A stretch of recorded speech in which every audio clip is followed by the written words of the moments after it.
Alors, on va entendre une autre experte de l'innovation dans l'agroalimentaire, Audrey Potin. Audrey Potin qui dirige le Centre culinaire contemporain à Rennes. Ce centre qui était une co-création à l'époque en 2011, co-créé par Jean-Michel Lemétayer, alors président de la FNSEA, et Freddy Tiburce. Audrey Potin, vous êtes directrice du Centre culinaire contemporain depuis 1 an. Auparavant, vous avez eu un parcours dans le marketing, dans l'agroalimentaire, notamment chez Madrange et Nestlé, entre autres, et puis aussi dans le réseau de vente hors foyer pour des restaurateurs de produits surgelés. Alors, vous allez nous dire comment structurer en fait un processus de co-création efficace, puisque l'efficacité, c'est quand même important quand on est une entreprise. C'est la clé, je pense que c'est quelque chose que vous recherchez tous. On le recherche tous et malheureusement, on n'y arrive pas très très bien. Donc je commence par quelque chose d'assez noir, hein, je suis désolée. Mais c'est une réalité aujourd'hui, il y a 2/3, 3/4 des innovations qui échouent. Donc échouer, la sanction, elle est simple, elle reste moins d'1 an en linéaire quand on parle donc de produits en GMS. Donc clairement, il y a une urgence à mieux innover parce que tous ces produits qui sont sortis, c'est des produits qui ont nécessité énormément de ressources, des coûts. Merci. Des budgets marketing, des budgets R&D, des budgets d'industrialisation, et sans parler de toute la démotivation que ça peut entraîner dans les équipes. Donc il y a réellement un enjeu à ce qu'on innove mieux. Alors on a eu quelques clés grâce à Monsieur Sarrazin sur l'idée d'avoir un certain nombre de communautés, et c'est très très séduisant puisque effectivement ça peut générer des choses très fortes, aller plus loin, et avec des gens impliqués, on en rêve tous. Moi, je suis là plutôt pour vous parler de co-création sur des méthodos qui sont des méthodologies qui sont un petit peu plus construites avec des experts qui sont choisis pour travailler et jouer un petit peu le rôle de ces communautés sans en être bien entendu. Alors pourquoi je vous parle de ça, c'est que donc comme le disait Véronique, je suis directrice du Centre culinaire contemporain, et en quelques mots, le Centre culinaire contemporain, on accompagne les entreprises vers l'innovation, dans l'innovation, par les usages, on va expliquer tout ça, et par la co-création culinaire. La co-création est dans notre ADN. On fait ça tous les jours. C'est vraiment un parti pris extrêmement fort de dire que quelqu'un tout seul dans son coin, il va pas imaginer, il va pas aller bien loin en fait, et qu'on a besoin de travailler et de casser un petit peu, des logiques qui sont individuelles. Alors la co-création, ça peut se faire avec des ressources internes. Donc là, ce que j'ai indiqué, c'est nos ressources internes. On a des experts dans chef de projet qui ont chacun leur thématique propre. On a des chefs qui sont nos lead users en fait, qui ont également tous leur domaine de compétences, chacun leur couleur, hein, que ce soit la gastronomie, la restauration collective. Donc ils ont des angles de vue qui sont très différents et qui sont très complémentaires. Et c'est ce qu'on va rechercher dans la co-création. Co-créer avec sa copie conforme, c'est toujours mieux que pas du tout, mais c'est moins puissant que d'aller chercher des personnes différentes et avec qui on va challenger les choses. Et bon, ça appuie sur un certain nombre de structures, de laboratoires culinaires et d'espaces qui nous permettent de bien co-créer. Donc là, ce que je vais vous présenter, c'est en quoi le travail sur les usages et la culinarité peuvent structurer justement ces démarches de co-création pour aller plus loin demain. On a besoin, dans un premier temps, d'analyser les usages pour pouvoir comprendre les ressorts profonds. Donc c'est quelque chose de simple. On part de l'observation. On va observer quoi? On va observer des pratiques logistiques, comment je m'approvisionne, où je m'approvisionne, quand est-ce que je le fais, comment je le fais. On a un certain nombre d'observations qui peuvent porter sur les ingrédients qu'on va utiliser, un certain nombre d'observations sur les techniques, comment je le fais, avec quel matériel, sur la consommation, à quel moment je vais consommer ça, avec qui je le mange, est-ce que je suis tout seul, est-ce que c'est quelque chose que je partage avec d'autres. Tout ça, c'est autant de situations, autant d'usages qui expriment quelque chose. Et c'est là que ça devient intéressant, c'est d'aller décrypter qu'est-ce qui se cache, pourquoi les gens font ça et pourquoi ils le font de telle façon, pour aller identifier les représentations, les croyances et les pratiques associées. Alors, je vous parle de ça parce que c'est important dans l'alimentaire de comprendre ce qui est sous-jacent à tout ce qu'on fait, puisqu'en face de nous, on a un consommateur, certes, mais on a surtout un mangeur. Et un mangeur, on a vraiment besoin de comprendre ce qu'il a au fond de sa tête. Et il se trouve que tous les mangeurs ne sont pas les mêmes. Et il y a une vérité qui paraît être évidente, mais qu'on oublie parfois un petit peu trop, c'est que tout ce qui est biologiquement mangeable n'est pas culturellement comestible. Alors c'est une jolie phrase comme ça. On va prendre un exemple très très simple. C'est vous allez sur un moteur de recherche. On est en France, on écrit OK Google, trouve-moi des recettes de chiens. On va trouver plein de choses autour de la cuisine pour le chien, autour de plein de choses parce qu'on adore nos animaux de compagnie. Vous allez trouver d'autres choses aussi, et notamment si vous avez tapé votre recherche dans des langues un petit peu plus asiatiques. Donc oui, effectivement, tout ce qui est biologiquement mangeable n'est pas culturellement comestible. Désolée, je vous impose des images un petit peu difficiles pour notre culture.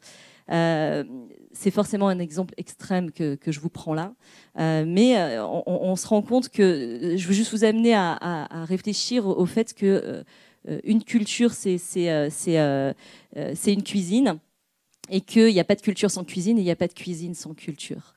On voit sur ce diagramme, là, sur cet histogramme, donc c'est tout simplement les produits animaux consommés dans 383 cultures. Ça date un petit peu, ça date de 87, mais je ne pense pas que ça ait changé énormément. Ce qui est intéressant, c'est de voir qu'il y a un certain nombre d'espèces qui sont plutôt consensuelles. Le poulet, les œufs, on atteint des scores importants. Assez vite, ça décroche. Donc, on a vraiment des signes qui sont révélateurs de certaines cultures. Et plus on descend dans le diagramme, et plus on arrive sur des espèces exotiques. Donc, on va retrouver notre chien, notre rat, notre tarpue, voilà, qui cohabite avec ce type d'espèces. Alors, bien sûr, quand on regarde le rat, le chien, la tortue, on se dit c'est évident. Mais il y a aussi dans nos propres cultures qui nous semblent tellement acquises et tellement ancrées dans nos usages. Que se passe-t-il? C'est le chien qui vous a choqué? Alors, je vous souvenez peut-être, en attendant qu'on nous mette dehors. Petit problème technique. Voilà. Vous vous souvenez peut-être des 3 petites photos qu'il y avait sur le côté qui viennent juste exprimer que il n'y a pas besoin d'aller chercher des espèces très exotiques, et il n'y a pas besoin d'aller à l'autre bout de la Terre, surtout, pour trouver des différences importantes. Les 3 petites photos, la première, c'était un foie gras. Moi, je l'ai encore sous les yeux, c'est pratique. Vous aviez un foie gras, il suffit de traverser la Manche pour horrifier nos voisins avec du foie gras ou avec des cuisses de grenouille, qui était la petite photo qui est également dessous. Donc voilà, il y a des gens qui mangent des insectes, il y a des gens qui mangent des choses très différentes. Mais ça fait partie des cultures. Donc voilà, là où je voulais vous amener à réfléchir par rapport à cette histoire de culture, de cuisine qui sont intimement liées, c'est que la cuisine, ce n'est qu'un ensemble de règles implicites, et que c'est quelque chose qu'il faut absolument qu'on puisse décoder. Parce que pour co-créer, il faut quand même avoir un matériel un petit peu solide à la base. On va faire le pont entre ce qui, pour innover, fait partie un petit peu de l'immuable, ce qu'on va appeler le mangeur éternel, et ce qui s'inscrit plus dans une dynamique contemporaine qui est l'évolution des usages. Alors, quand on parle de mangeur éternel, alors c'est pas moi qui ai inventé ce mot, c'est Claude Fischler qui est le sociologue de l'alimentation. Ce paradoxe de l'omnivore, c'est quelque chose qui nous dirige tout un chacun depuis la depuis la nuit des temps, qui part tout simplement d'un constat, c'est que notre qualité d'omnivore fait que nous avons un besoin vital de diversifier nos sources d'alimentation.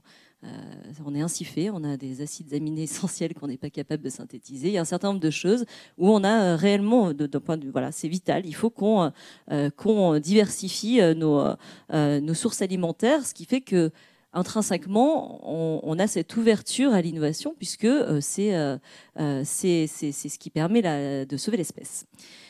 Mais on a en face de ça quand même une anxiété qui n'est pas des moindres. C'est qu'ingérer un aliment nouveau, c'est une source de stress qui est quand même importante parce que tout ce qu'on va manger potentiellement, on peut, alors le cas le plus trivial, on peut s'empoisonner. Mais ça peut être beaucoup plus sournois que ça, puisque dans l'imaginaire du mangeur, c'est pas que imaginaire d'ailleurs, ce qu'il va ingérer va le constituer, mais au sens littéral du terme. Je me construis avec ce que je mange et je vais ressembler à ce à quoi ce que j'ai ingéré. Donc ça crée une vraie anxiété, il y a un vrai enjeu qui fait qu'on est résistant au changement. Donc il y a ce paradoxe qui fait que ça ne changera pas, c'est lié à notre cerveau reptilien. Alors le panda qui mange que des bambous, il est beaucoup plus heureux et beaucoup plus zen, hein, parce qu'il ne se pose pas toutes ces questions, mais je pense qu'il a quand même un petit peu moins de plaisir que ce qu'on peut avoir.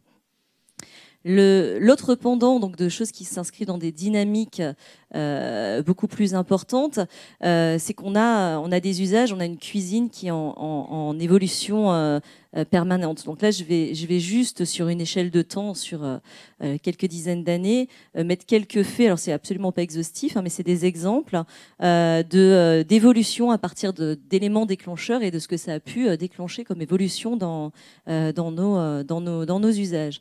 Dans les années 70, on a eu des grandes évolutions de la chaîne du froid, de disponibilité des produits. Donc on a commencé à manger des produits qui étaient plus frais et qui étaient mieux conservés. Ça a amené des révolutions dans les usages qui étaient qu'on a pu commencer à moins cuire les aliments. Vous avez là un morceau de saumon qui effectivement n'a pas été cuit très longtemps ni à très forte température. Et ça a permis d'accéder à quelque chose de nouveau, c'est qu'on a eu cette tendance de revenir à l'essence des goûts. Le fait de moins pousser les cuissons, on a retrouvé des goûts importants. Le corollaire, c'est qu'on a commencé aussi à mettre moins de sauce. On ne noyait pas la viande ou le poisson dans de la sauce parce qu'on n'avait pas à masquer des défauts potentiels liés à des problèmes de conservation. Retrouver l'essence des goûts, ça a permis également d'avoir des nouveautés dans les usages. C'est que comme on retrouvait exactement les goûts de chaque ingrédient, on a commencé à pouvoir être plus créatif et à jouer, notamment à découvrir des alliances sucrées-salées. Ça, c'était une révolution dans la fin des années 80, début des années 90. Beaucoup de choses qui aujourd'hui sont totalement intégrées, hein. C'est pour ça que c'est intéressant de prendre ce recul. La deuxième petite illustration, c'est des accords terre et mer. En Bretagne, en plus, on a tout ce qu'il faut sous la main, mais c'est pas si récent que ça, hein. C'est dans début des années 90 où on a commencé à associer du poisson et de la viande. Vous avez une Saint-Jacques avec un petit peu de lard autour d'elle. On a dans les années 2000 une tendance de déstructuration des repas qui ont amené des usages qui ont explosé autour de l'apéritif dînatoire. Le numérique nous a amené en début des années 2010 du Pinterest, Instagram, où on avait l'habitude de manger ensemble, d'avoir cette commensalité physique qui s'est élargie au numérique, hein. Maintenant, on parle de commensalité numérique, c'est-à-dire que je partage l'instant de plaisir que j'ai avec mon plat, non plus avec uniquement les gens qui sont autour de moi, mais bien plus loin que ça. Et ça a amené à des grands changements, notamment au fait de se construire une identité culinaire créative. On s'exprime aussi et on construit son image à travers ce qu'on mange. Et on avance toujours dans l'échelle de temps. On voit d'ailleurs que les choses s'accélèrent aussi pas mal. On est dans un temps, depuis quelques années, où on a de moins en moins de temps, les expertises culinaires se perdent, et on a toujours, par contre, cette exigence sociale de performance. Oui, j'ai moins de temps et je sais moins bien faire, mais par contre, je veux bien nourrir ma famille, mes amis, et je me mets un peu la pression par rapport à ça. Ça, c'est encore une évolution des règles de vie qui a ouvert un territoire d'innovation incroyable, puisque c'est incarné ici par l'apparition d'un certain nombre de robots ménagers type Thermomix ou autres, qui sont finalement que des supports normatifs qui vont garantir un résultat à la personne qui l'utilise. Donc c'est extrêmement rassurant. Donc voilà, les règles, les usages évoluent, et ça ouvre autant de territoires d'innovation. Donc, innover par les usages et la co-création culinaire, si j'ai pris un petit peu de temps pour expliquer tout ça, c'est pour expliquer que justement, innover, c'est bien, mais on n'innove pas dans n'importe quel marché. On innove dans l'alimentaire, on innove pour viser des mangeurs qui ont des vraies attentes et qui ont besoin d'avoir quelque chose dans lequel ils croient, dans lequel ils sont en sécurité. Donc on doit innover des choses bonnes à manger, ça c'est effectivement le postulat de base, mais ça ne s'arrête pas là, il faut également innover pour des solutions qui soient bonnes à penser. Ce qui nous amène également aux logiques de co-création, parce que pour faire tout ça, on ne peut pas le faire tout seul. Et dans les facteurs clés de succès qu'on peut partager ici, là, ce qui est à l'écran, c'est les facteurs clés de succès classiques d'une démarche d'innovation. On a besoin d'anticiper les tendances, on a besoin d'identifier, analyser les problèmes à résoudre, de créer, développer rapidement des concepts pertinents et de bien activer l'innovation pour raconter l'histoire. Quand on souhaite travailler en co-création, tout ça, ça reste bien évidemment vrai. Mais la différence, c'est qu'on a besoin de mobiliser et d'animer les bonnes expertises ressources. Ça va être quelque chose qui est réellement clé. Alors, qu'est-ce qu'un bon collectif de co-création? Alors, ça va venir fédérer pas mal de monde au final. Donc déjà au sein de l'entreprise, on va viser à quoi? On va viser à avoir une vision fidèle de la réalité de l'entreprise. Donc une entreprise, c'est fait de différents métiers. C'est fait de contraintes, d'opportunités. Et souvent, quand on a des clients qui viennent nous voir et qui souhaitent mettre en place qu'on les accompagne sur un processus de co-création avec eux, avec l'ensemble des parties prenantes, assez naturellement, on nous dit oui, nous on est prêt à décloisonner. Très bien, parce que c'est ce qu'on prône. Mais par contre, lui, là, non, il n'est jamais d'accord sur rien, c'est pas possible. Ça, vous en avez tous dans vos entreprises, j'en suis sûre. Et là, clairement, c'est justement ces gens-là qu'il faut absolument intégrer, puisqu'ils ont plein de choses à dire, et que dans la magie de la co-création, c'est que à partir du moment où les gens sont partie prenante d'un projet, ça devient leur projet et c'est un outil pour fédérer autour d'un objectif commun, et les personnes qu'on intègre un petit peu à reculons en disant aïe aïe aïe, il va tout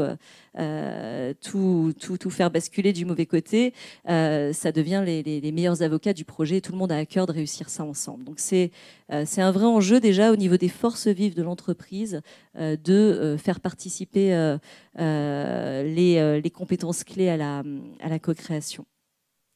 Et puis on sort de l'entreprise, puisqu'on est chez vous, donc c'est aussi pas tout à fait la même chose. Exactement, oui, bien sûr. Ça ajoute quelque chose. Oui, c'est l'ensemble des cibles, mais effectivement, je suis restée dans un premier temps sur l'entreprise. La deuxième, c'est effectivement nos cibles d'utilisateurs, de mangeurs. C'est évident qu'on a besoin de co-construire avec eux, parce que ne serait-ce que pour comprendre ce qu'ils ont dans la tête, et on a vu que c'était pas si simple que ça et qu'il faut parfois aller creuser, un petit peu loin.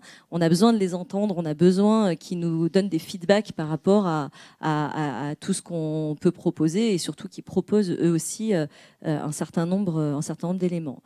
Ce qu'on recommande aussi également, c'est d'avoir des experts culinaires. On parlait tout à l'heure de lead user, hein, c'est ça. Dans notre métier, les chefs sont quand même des sacrés enquiquineurs, hein, il faut se le dire, hein, parce qu'ils ont une vision très éclairée de ce qu'est l'alimentation, de comment ça se passe. Et oui, ils vont aller chercher la petite bête. Et oui, ils vont aussi nous amener plus loin. Donc, c'est des ressources qui sont vraiment précieuses. Il ne faut pas oublier aussi que pour appréhender des tendances,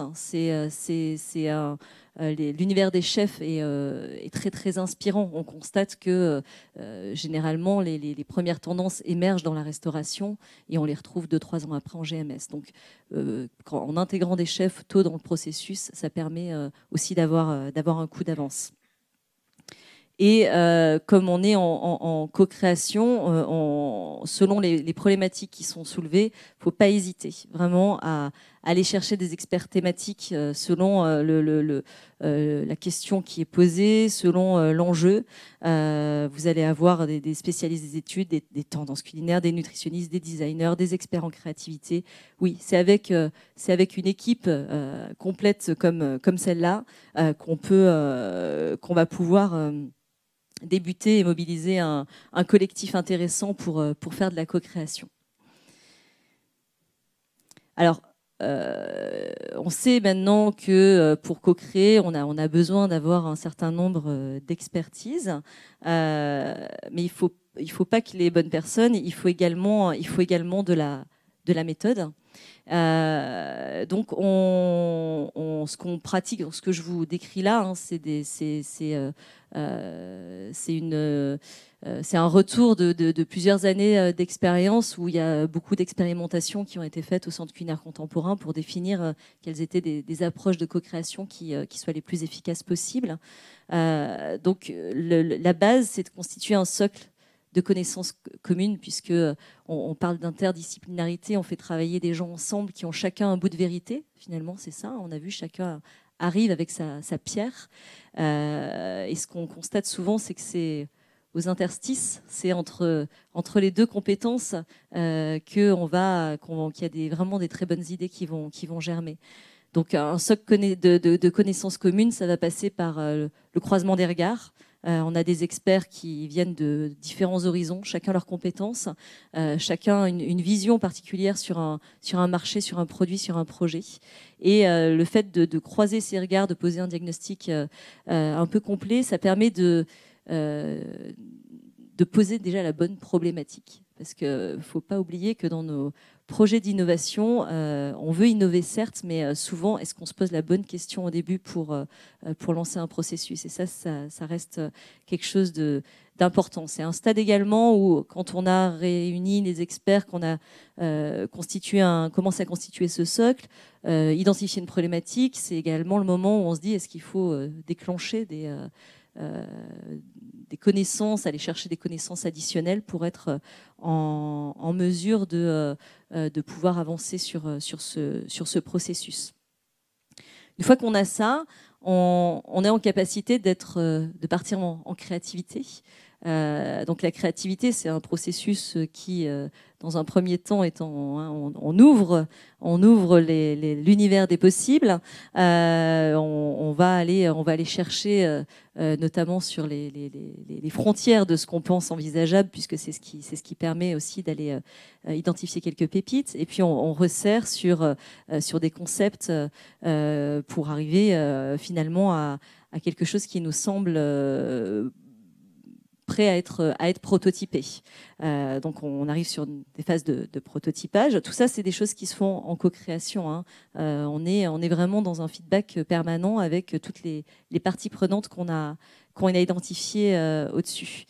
Et une fois qu'on a un prototype qui nous semble satisfaisant par rapport à notre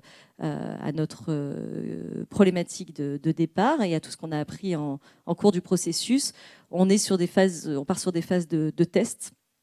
Mais on est sur des tests tests où on est très itératif, hein, puisque le test, on est là pour apprendre d'un test, et il y a souvent des phases d'amélioration qui sont nécessaires. Donc c'est également un moment où on a des méthodologies, où on vient tester avec des consommateurs, on a des méthodologies où on vient mixer finalement ces deux phases avec des prototypes où on intègre des mangeurs, les cibles, pour améliorer avec eux les premières choses qui ont été identifiées. Voilà un petit peu ce que je peux partager avec vous de quelques années d'expertise autour de la co-création et de ce que ça peut créer comme bénéfice. Mais tout ça, ça reste quand même un petit peu des mots. Donc j'ai la chance d'avoir un client avec qui on travaille en ce moment. Alors on est en plein milieu d'un projet et c'est très gentil à lui parce qu'il a accepté de venir témoigner. Donc Monsieur Gad, est-ce que vous pouvez venir me rejoindre s'il vous plaît pour dire un petit peu de façon imagée, de façon très concrète, ce que nous avons traversé ensemble ces derniers mois. Merci beaucoup. Alors, vous avez peut-être quelques images. Je ne vais pas forcément vous faire le pitch de exactement ce qui s'est passé. Juste pour résumer, ça fait donc maintenant 2 ans que nous travaillons à réinventer la crêpe, cet obélisque de notre gastronomie régionale. L'idée, c'est réellement de pouvoir révolutionner les usages, les méthodologies, les façons de la consommer dans le nomadisme, dans ce que veulent les consommateurs. Et à travers le centre culinaire, nous sommes partis, après 2 ans de travail donc en Angleterre et en Bretagne, d'une crêpe, et nous avons évolué vers des bouchées bretonnes, que vous pouvez voir derrière moi. Excusez-moi. L'idée, en fait, c'est de permettre de trouver l'innovation tant dans ce que les gens souhaitent manger que ce qu'on peut leur proposer, avec aussi ce côté ludique. C'est-à-dire que la crêpe carrée que vous avez connue dans une assiette, c'est terminé. Donc nous nous sommes employés depuis près de 10 mois ensemble à réaliser ce nouveau concept. Et si je peux faire un tout petit peu de pub, le concept sera testé les 11 et 12 octobre à Rennes au centre culinaire. En outre, je souhaitais remercier Jean-Marie Baudic, le chef du centre culinaire, qui a vraiment été justement dans l'innovation, dans la co-création, dans la proposition d'idées novatrices de forme, de méthode. Et ça nous a permis d'envisager aujourd'hui le concept d'une manière beaucoup plus générale que la crêpe et les éléments que vous voyez derrière. Mais ça, ce sera pour les étapes à venir. Et enfin, je souhaiterais faire un petit coucou à un autre membre de l'équipe qui est là. C'est l'agence Soho de Quimper qui, eux, nous aident sur la marque. Voilà, merci beaucoup. Merci beaucoup pour ce témoignage. En tout cas, ça a l'air extrêmement alléchant. On aura ça bientôt dans tous les cocktails. Merci beaucoup. Voilà, on va peut-être passer à des questions. Peut-être une chose à dire, c'est que parfois le centre culinaire contemporain n'est pas assez utilisé par les entreprises de l'agroalimentaire breton, on peut le dire comme ça. Et vous avez beaucoup de gens qui viennent finalement d'autres régions. Ah oui. Alors effectivement, il y a peut-être un sous-investissement, c'est dommage. Quand on entend ce qu'on entend là, c'est... Le centre culinaire contemporain a été conçu en Bretagne. Alors l'histoire du centre, c'était initialement pour apporter des expertises un peu pointues en marketing, en culinaire, auprès d'un tissu économique agroalimentaire breton qui est quand même extrêmement dense. Donc il y a un certain nombre effectivement d'acteurs qui se sont emparés de ce moyen-là, mais oui, on ne travaille pas du tout qu'en Bretagne, on travaille au national et même avec quelques acteurs internationaux. Mais voilà, c'était intéressant de reprendre on a traversé un processus un petit peu complet avec Monsieur Gad, donc c'était intéressant de le souligner. Très bien, vous avez peut-être envie de poser des questions, apporter un témoignage, demander quelque chose à Audrey Potin.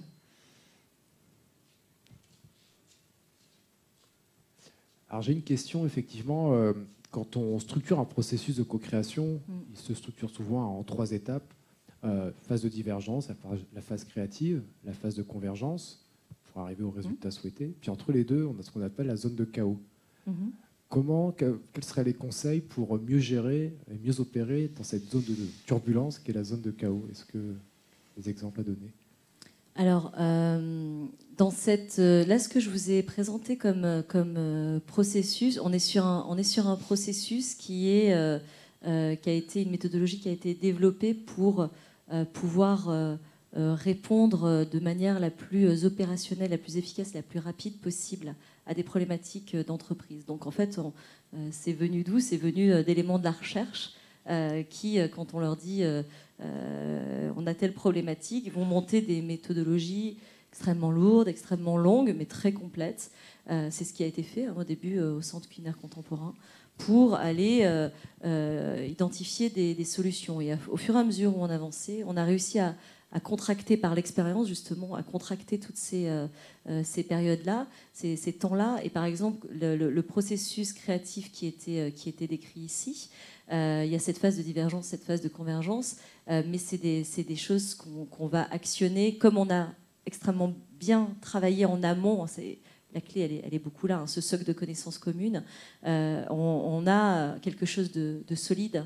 Et cette phase de divergence et de convergence, c'est des choses qu'on mène en une journée ou 2 journées. Finalement, cette phase de créativité, c'est pas la plus longue. Donc la phase de chaos qui existe, évidemment, elle est dans un processus qui est pas si inconfortable que ça parce qu'il est limité dans le temps. Enfin, je sais pas si vous avez vécu le chaos, forcément, un petit peu, Monsieur Gad. Bon, c'est un peu décoiffé. Ah, mais ça, si on se décoiffe pas, c'est qu'on s'est pas fait mal à un moment. Donc, on n'est pas là que pour se faire plaisir. Il y a un moment, oui, il faut sortir de sa zone de confort, c'est évident. Il y a aussi une application dont on parlait ce midi, l'application Yuka, qui permet de scanner les produits, savoir s'ils sont bons ou pas pour la santé, et de savoir ce qu'il y a dedans. Et c'est vrai que dans les tendances sociétales, le consommateur est très inquiet de plus en plus pour sa santé, pour voilà, qu'est-ce qu'il y a dans les produits. Est-ce qu'il y a des entreprises de l'agroalimentaire qui viennent vous voir parce qu'elles sont mal notées par Yuka, par exemple? Alors, ça peut exister, ce genre de cas? Alors, on vient rarement nous voir parce qu'on est mal noté dans Yuka. Par contre, ça émerge. Clairement, ça émerge des problématiques parce que ce qui ressort souvent chez les industriels, ce qu'ils acceptent mal, c'est l'opacité de l'algorithme Yuka. Il y a un certain nombre de choses qui sont publiques et d'autres qui ne le sont pas. Donc c'est pas évident d'être noté sans savoir ce qu'il y a derrière, puisqu'il y a un certain nombre quand même de... la première démarche qu'ont fait les industriels avec qui on en a parlé, c'est pas de venir nous voir, c'est d'aller voir Yuka en disant ok, votre truc ça cartonne, vous avez un succès fou, vous avez beaucoup d'utilisateurs, mais dites-nous, c'est quoi vos critères? Nous, on est là pour... on est des acteurs du bien manger, on y croit. Voilà, donnez-nous les billes. Et bon, ils n'ont pas forcément eu de réponse. Donc il y a un travail un petit peu empirique qui se fait autour de ça. Mais c'est une dimension. Par contre, ce qui est important par rapport à l'évolution des usages, c'est que quand on regarde en termes d'acceptabilité, ce qu'un consommateur, ce qu'un mangeur est prêt à accepter dans sa consommation quotidienne, il est prêt à accepter des produits qui sont installés qu'il consomme depuis qu'il est tout petit, mais il ne se pose pas la question de savoir si c'est du clean label, s'il y a des additifs. Voilà. S'il ne se pose pas la question, c'est intégré. Par contre, ce qu'on constate depuis quelques années, c'est que innover, c'est de plus en plus compliqué parce que là, on n'a pas le droit à l'erreur, quoi. On doit être dans l'excellence. Voilà, il y a un vrai regard, et ce regard, de façon assez paradoxale, ne se porte beaucoup sur la nouveauté.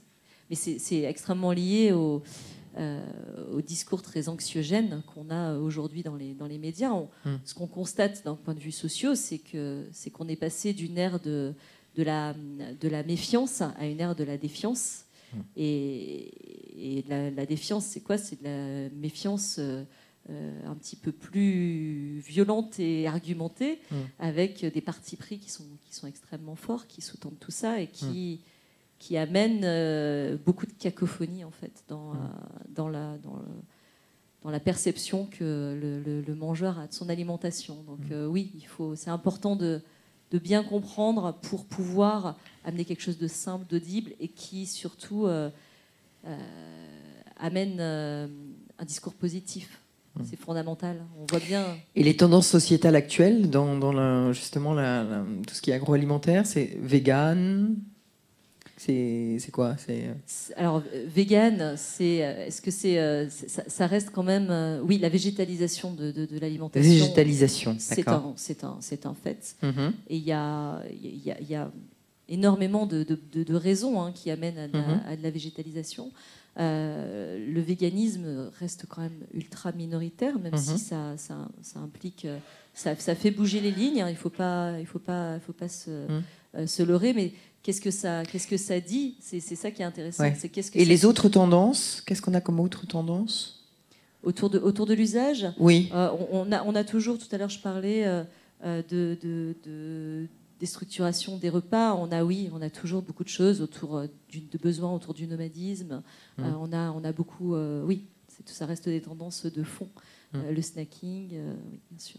Qui prennent de plus en plus de place dans les linéaires, d'ailleurs. Exactement. Mais du snacking sain, irréprochable, dans l'air du temps. D'accord. Et local aussi? Oui. Régional, local.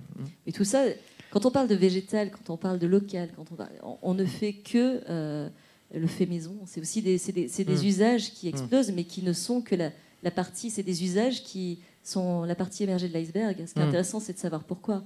Et si aujourd'hui on a ces tendances qui émergent et qui sont présentes, c'est parce que le consommateur a besoin d'être rassuré avant tout. Et en lui disant que c'est sans antibiotiques, que c'est sans...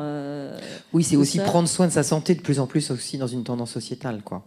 Tout à fait. Mais faire plus de sport, plus, on nous le dit et on nous le redit. C'est du plus, c'est pas du moins. C'est-à-dire que le sans antibiotiques, ça va juste me faire rendre encore plus inquiète par rapport, mais ça veut dire qu'il y en a partout ailleurs. Donc, à un moment, on a une vraie responsabilité en tant qu'industriel à dire, quand je promeut un produit, oui, il ne faut pas que je scie la branche sur laquelle je suis.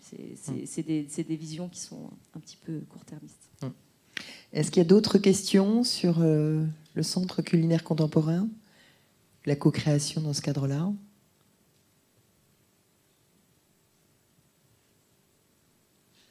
Bien, écoutez, merci beaucoup Audrey Potin.